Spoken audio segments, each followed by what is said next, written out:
오늘 설교의 제목을 한번 따라 하실까요? 한 사람으로 말미암아.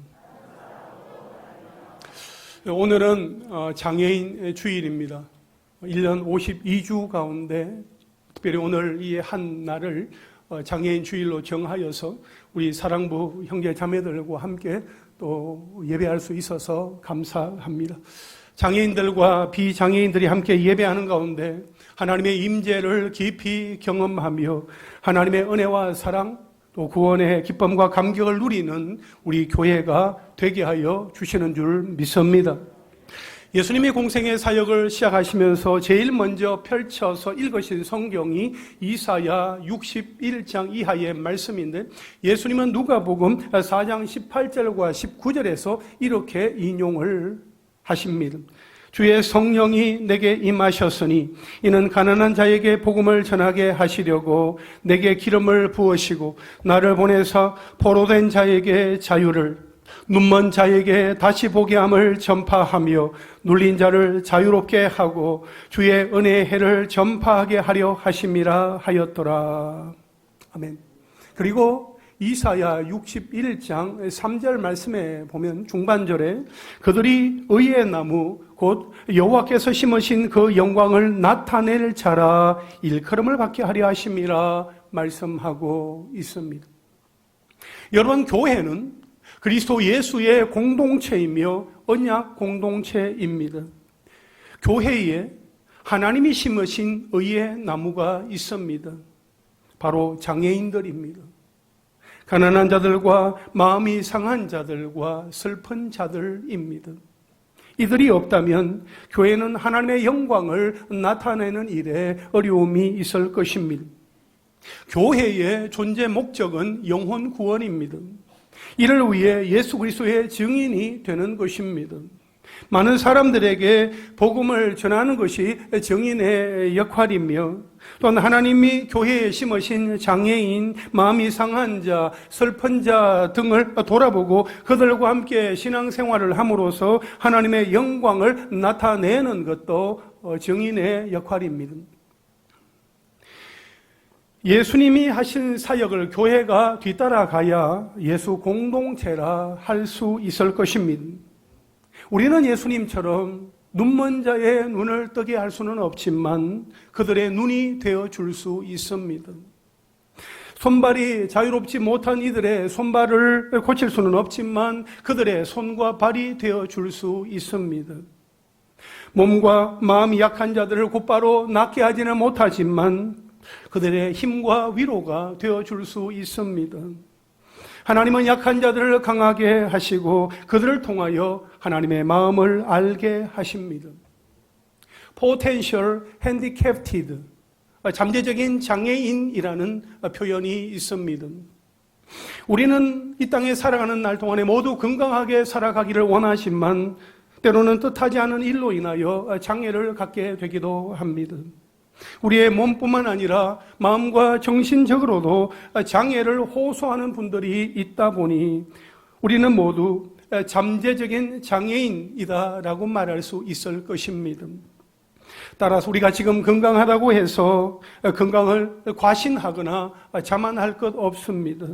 또한 지금 조금 몸과 마음과 정신에 불편함이 있다고 해서 움츠려들거나 위축될 필요도 없습니다.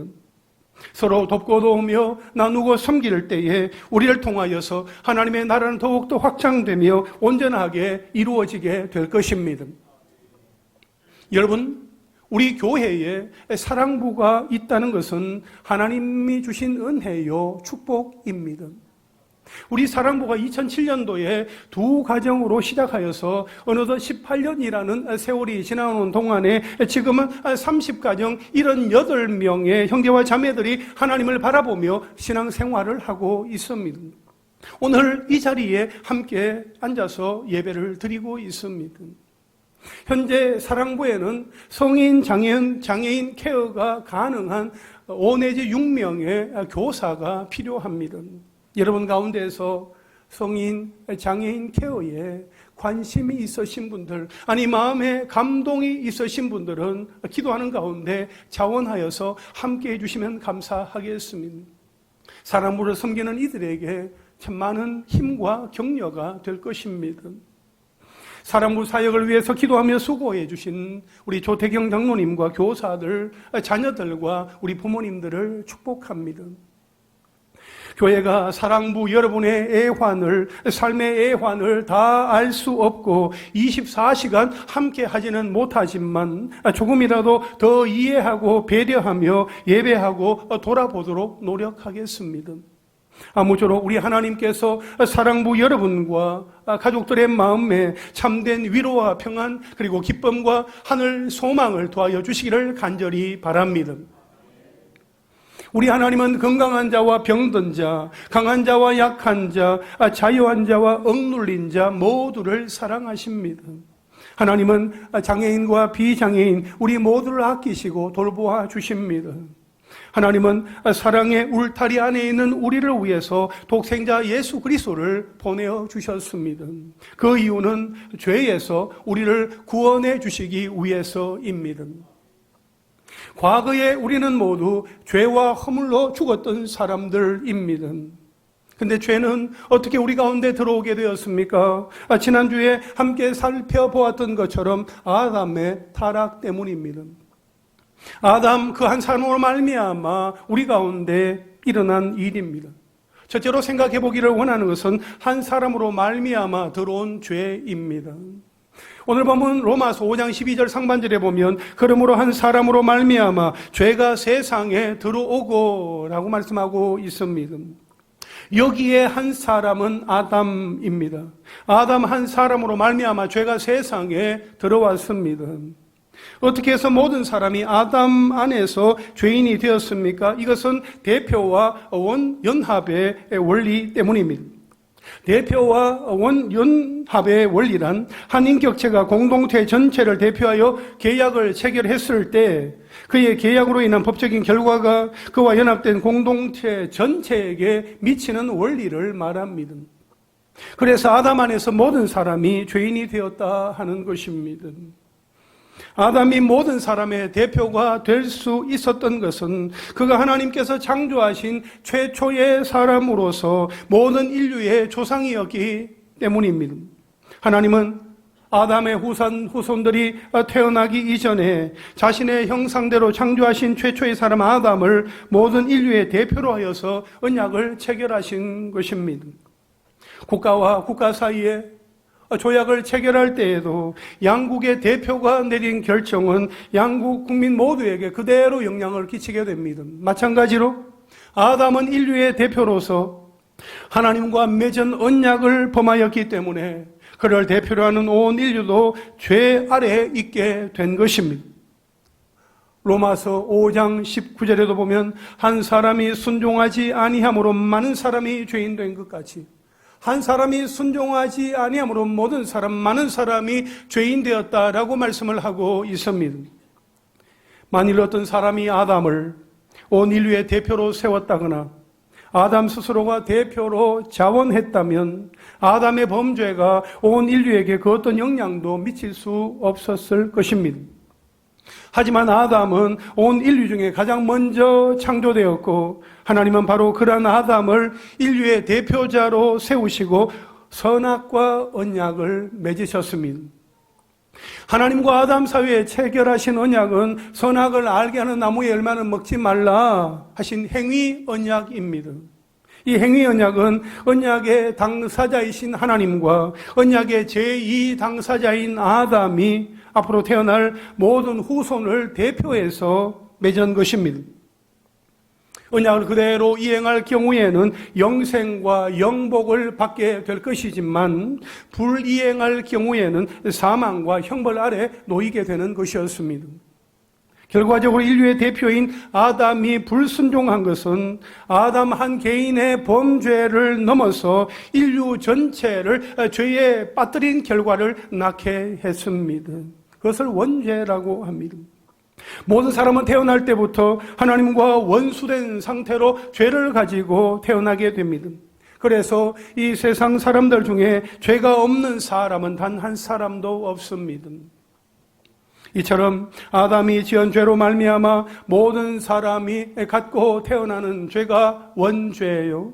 원죄를 가진 우리가 스스로 죄를 짓는 것을 자범죄라 합니다. 그래서 사람은 태어날 때부터 죄를 가지고 태어날 뿐만 아니라 이 세상에 살면서도 스스로 많은 죄를 지으며 살아갑니다. 사람들 중에는 자신은 그렇게 악하지 않다고 생각하는 사람들도 많이 있을 것입니다. 왜냐하면 많은 사람이 세상을 살아가면서 살인하지 않고 간음하지 않으며 남의 물건을 도적질하지 않으면서 선량하게 살아가기 때문입니다. 그러나 사람은 모두 하나님에 대하여는 늘 이렇게 적대적인 마음을 가지고 있습니다. 또한 마음속으로는 너무나도 많은 사람들을 미워하는 죄를 짓습니다. 이 모든 것이 하나님 앞에서는 다 죄가 되는 것입니다. 하나님에 대하여서 가지는 마음, 사람들에 대하여서 가지는 그 마음, 하나님이 보실 때 온전하지 못할 때 그 모든 것은 다 죄가 되는 것입니다. 아담은 왜 선악과를 먹음으로써 불순종의 죄를 범했나 하는 생각이 드시지요. 여러분, 아담이 살았던 에덴 동산에 과일나무가 몇 그루였을까요? 몇 그루의 과일나무가 그곳에 심겨져 있었을까요? 우리 잘 모르긴 해도 아마도 엄청 많이 심겨져 있었을 것입니다. 따라서 굳이 선악과를 찾아가서 따먹지 않아도 됩니다. 낙원과 같이 최고의 장소로 만들어진 곳이므로 어쩌면 세상에서 가장 맛있는 과일나무만 심겨져 있을 수도 있습니다. 그런데 굳이 찾아가서 선악과를 따먹었습니다. 고의로 범한 죄입니다. 네가 먹는 날에는 반드시 죽으리라 하나님의 경고를 듣고도 먹은 것입니다. 교만함으로 범한 죄인 것이죠. 불순종으로 인하여 범하게 된 죄입니다. 또한 자의적으로 자유롭게 범한 죄입니다. 아담이 먹긴 먹었지만 사탄이 유혹한 거 아닌가요? 죄의 책임은 사탄에게 있죠. 사람은 본래 선하게 창조하셨다면서요. 그렇다면 죄의 시작점은 사탄 아닌가요? 라고 사탄에게 죄의 책임을 떠넘기려고 한다거나 우리는 사탄의 유혹이 너무나도 강렬해서 어쩔 수 없었다고 발뺌하려는 마음이 들 수도 있습니다. 그러나 엄밀히 말하면 사탄은 도구에 불과합니다. 사탄을 통해서 유혹을 받았지만 먹은 것은 아담입니다. 아담이 먹고 범죄한 것입니다. 아담은 매우 뛰어난 사람이었습니다. 오늘날 세상에 존재하는 사람은 말할 것도 없고 인류 역사상 가장 뛰어난 사람이었습니다. 그런 그가 하나님의 경고를 알아듣지 못했을 리는 없고 의지가 박약했다거나 과일이라면 모조리 다 따먹어야 그냥 직성이 풀리는 무슨 중독 정세가 있었던 것도 아닙니다.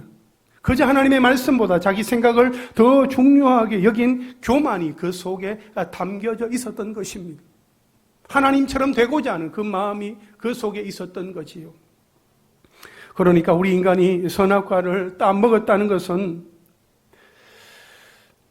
자신이 존재하게 되었다는 감사, 하나님이 나를 만드셨다는 감사도 다 잊어버리고 피조물을 다스리는 관리할 책임을 주셨다는 사실도 다 잃어버린 것입니다. 잊어버린 것이죠. 그 고귀하신 분이 나에게 말을 걸어주시고 나에게 순종하라, 나와 사랑하는 사이가 되자 초대하시는 그 영광된 말씀을 하셨다는 것도 잊어버린 것입니다. 그리고 궁극적으로 나에게 주겠다고 하신 그 놀라운 영원한 생명, 그것이 얼마나 귀한가 하는 것인지도 다 까먹어버린 것입니다. 우리 인간의 타락은 그렇게 해서 드러나게 되었던 것입니다. 여러분, 언약의 대표인 아담 한 사람으로 말미암아 모든 사람이 죄인이 되었습니다. 그리고 그 다음은 어떻게 된 것입니까? 둘째로 생각해 보기를 원하는 것은 죄로 말미암아 들어온 사망입니다. 오늘 우리가 읽은 로마서 5장 12절 중반절에 보면 죄로 말미암아 사망이 들어왔나니 이와 같이 모든 사람이 죄를 지었으므로 사망이 모든 사람에게 이르렀느니라 말씀하고 있습니다. 죄로 말미암아 사망이 들어왔다고 말씀하고 있습니다. 우리 인류 가운데 죄의 결과는 사망입니다. 그런데 성경에서 말하는 사망, 이 죽음은 단순히 육적인 죽음만을 의미하는 것이 아니라 영적인 죽음까지를 포함하는 완전한 죽음을 가리킵니다. 여러분, 죽음의 차이가 있습니다. 육적인 죽음이 몸과 영혼의 분리라면 영적인 죽음은 생명의 근원이신 하나님과의 분리요, 하나님으로부터의 소외다라고 말할 수 있습니다. 여러분, 사람이 지은 죄로 말미암아 타락하여 어떤 존재가 되었는가 하는 것에 대하여서 웨스트민스터 소요리 문답 제19 문답에서는 이렇게 정의하고 있습니다. 사람이 타락하여 생긴 비참한 것이 무엇인가요? 이 질문에 우리 함께 답해 보겠습니다. 시작. 모든 사람은 타락으로 하나님과의 교제가 끊어지고 하나님의 진노와 저주 아래에 놓여서 세상에서는 비참하게 살다가 죽고 지옥에서는 영원히 고통받게 되었습니다. 예, 그렇습니다. 여러분, 사람이 지은 죄로 말미암아 타락하여 생긴 것이 비참함입니다. 비참함의 원인은 하나님과의 교제가 끊어졌기 때문에, 하나님과의 관계가 단절되었기 때문입니다. 사람에게 있어서 최고의 것, 최고선은 하나님이시요 하나님뿐입니다. 다른 것은 없습니다. 하나님이 아닌 다른 곳에서 안식을 찾을 수는 없습니다. 따라서 하나님과의 교제 가운데 있으면 즐거운 것이고 그것을 잃어버리면 비참한 것입니다. 여러분, 하나님과의 교제가 단절되면 어떻게 될까요? 한 4가지를 말씀드릴 수 있는데, 첫째로 진노와 저주 아래 놓이게 됩니다.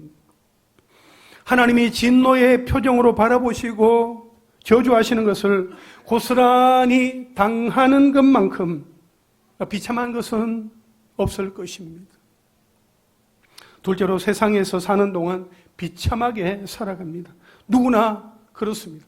죽는 날까지 그렇게 비참하게 살아가는 것을 피할 수는 없습니다. 셋째로 누구나 다 한 번은 죽는다 하는 것입니다. 죄의 삭은 사망, 죽음이라고 했습니다.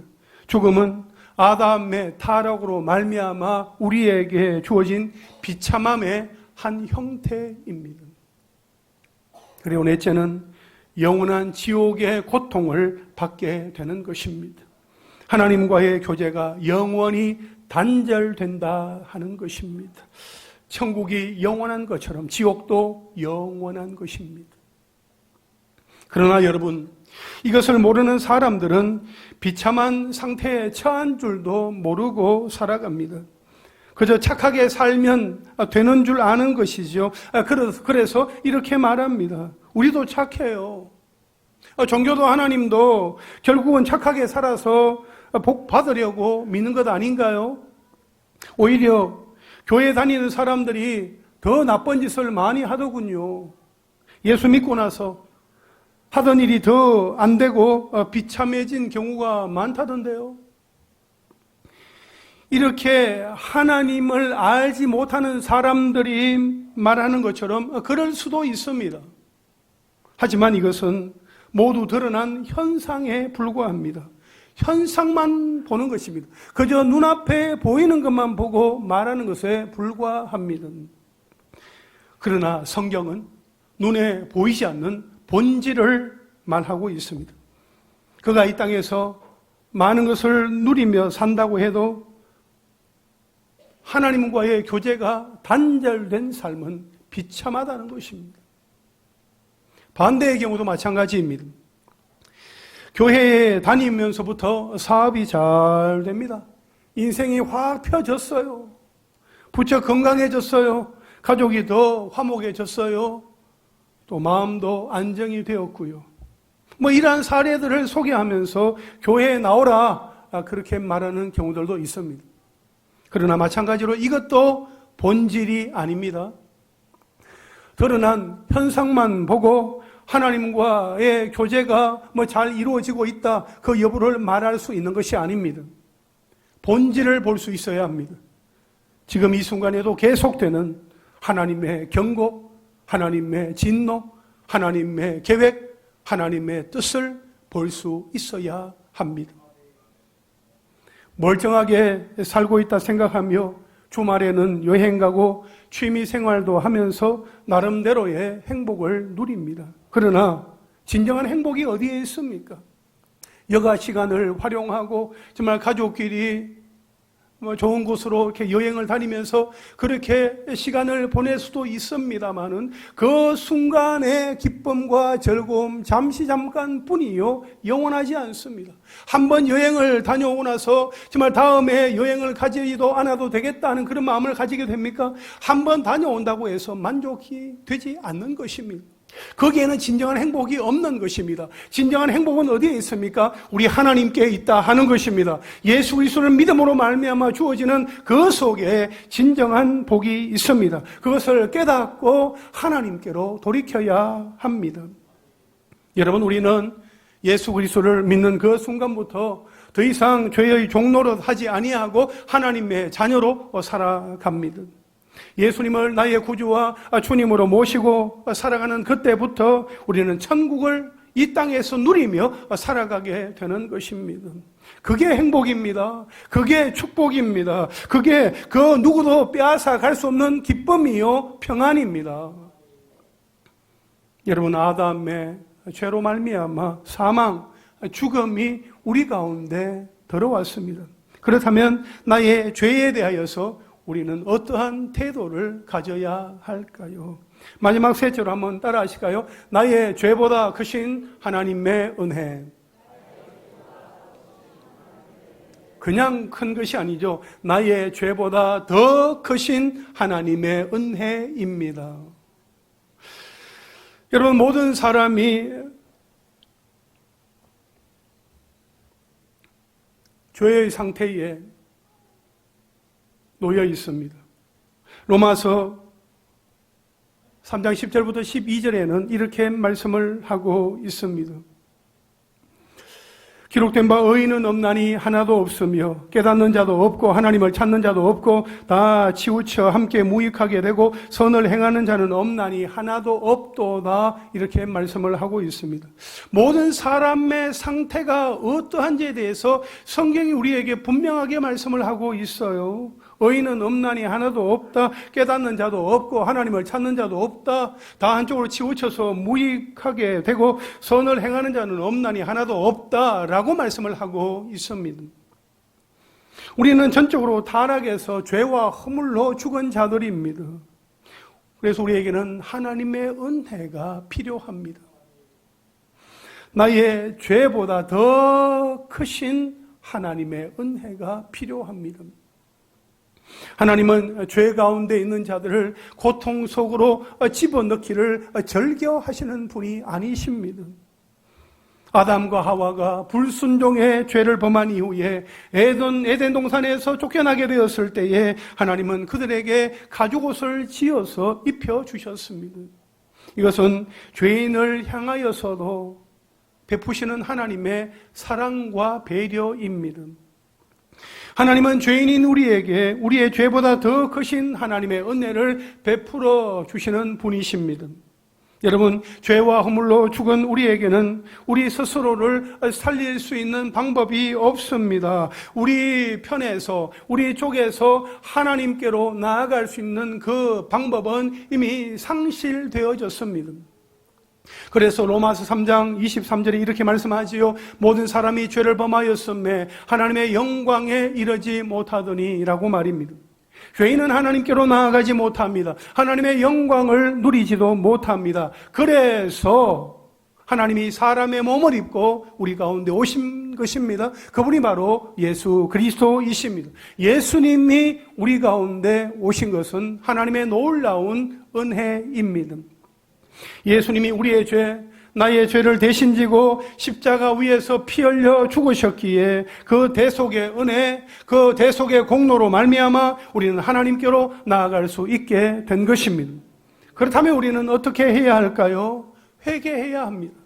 하나님께로 나아가야 합니다. 여러분, 어떤 사람이 회개할 수 있습니까? 회개는 하나님의 심판이 두려워 떨면서 형벌을 받을까 봐 억지로 돌이키는 공포에 사로잡힌 행위가 아닙니다. 회개란 하나님이 내가 저지른 모든 일에 대하여서 나에게 쏟으셔야 할 그 모든 형벌을 예수님께 쏟으시고, 예수님이 순종하신 일은 마치 모두 내가 한 것처럼 여겨주셔서 내 삶을 온전한 사랑으로 인도하여 주신다는 것을 받아들이고 따르는 여정, 그것이 회개다 하는 것입니다. 회개는 내가 회개할 수 있는 존재가 되었다는 것을 깨달을 때에 회개할 수 있습니다. 오직 예수님의 십자가 사랑을 깨닫는 사람만이 회개할 수 있습니다.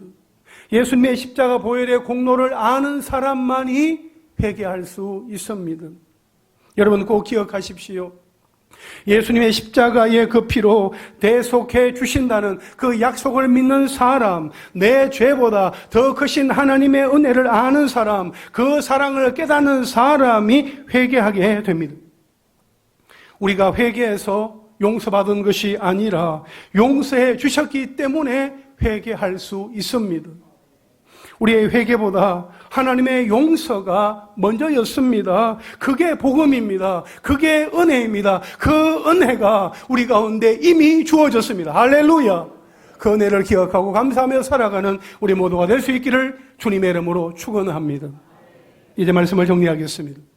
아담 한 사람으로 말미암아 죄가 이 세상 가운데 들어왔습니다. 죄의 삭선 사망이라고 로마서 6장 23절에서 말씀을 하고 있습니다. 그 죄 때문에 우리는 다 죽게 되어 있습니다. 그런데 여러분, 우리가 한 번 죽는 것은 다 하나님께서 정하신 것입니다. 히브리서 9장 27절 말씀에 보면 한 번 죽는 것은 사람에게 정해진 것이요, 그 후에는 뭐가 있어요? 심판이 있다고 말씀을 하고 있습니다. 한 번 죽는데 그 다음에는 심판이 있어요. 그 심판, 불과 유황으로 타는 불못이 있는데 거기에 던져지게 되는 사람들이 있어요. 그 사람들은 어떤 사람들일까요? 요한계시록 21장 8절 말씀을 우리 함께 읽겠습니다. 시작. 그러나 두려워하는 자들과 믿지 아니하는 자들과 흉악한 자들과 살인자들과 음행하는 자들과 점술자들과 우상 숭배자들과 거짓말하는 모든 자들은 불과 유황으로 타는 못에 던져지리니 이것이 둘째 사망이라. 아멘. 이 말씀에 나오는 사람, 이러한 사람들이 불과 유황으로 타는 불못에 던져지게 된다는 거예요. 이게 둘째 사망이라는 것입니다. 여러분 기억하십시오.